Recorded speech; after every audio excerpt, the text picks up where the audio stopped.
Good morning guys. ఈరోజు మనం అటుకులు తర్వాత ఎలా వేసుకోవాలో చూసుకుందాం. ఇది నేను 1 టైం వాష్ చేసుకుని ఆ తర్వాత అటుకులు మునిగేదాకా వాటర్ పోసుకొని నానబెట్టుకున్నవి.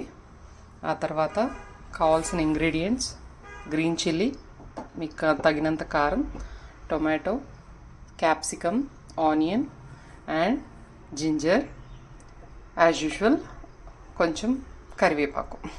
ఓకే, తర్వాత ఒగరణ వేసుకుందాం. నేను ఇక్కడ 3 టేబుల్ స్పూన్స్ ఆయిల్ తీసుకున్నాను. అందులో ఆవాలు, జీలకర్ర, శనగబ్యాళ్ళు,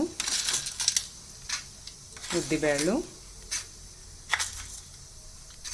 ఆ తర్వాత శనగిత్తలు, కొంచెం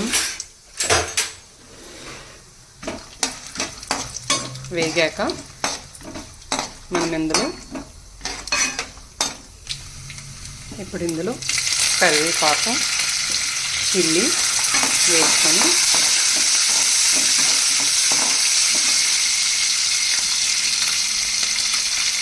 అందులో తరుక్కున్న అల్లం,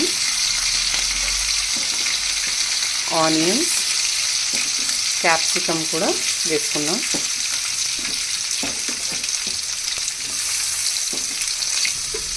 అందులో పసుపు, 1/2 టీ స్పూన్ పసుపు వేస్తున్నాను. తగినంత ఉప్పు వేసుకొని బాగా మగ్గించుకోవాలి. ఆనియన్స్ బాగా మగ్గాక అందులో కట్ చేసుకున్న టమోటా కూడా వేసుకుందాం. టమోటా ఈజ్ ఆప్షనల్ గాయస్, మీకు కావాలంటే యాడ్ చేసుకోండి, లేకుంటే ఎండింగ్లో హాఫ్ నిమ్మరసం పిండుకోవచ్చు పులుపుకు తగ్గట్టు. ఇప్పుడు బాగా మగ్గింది. ఇందులో అటుకులు వేసుకుందాం.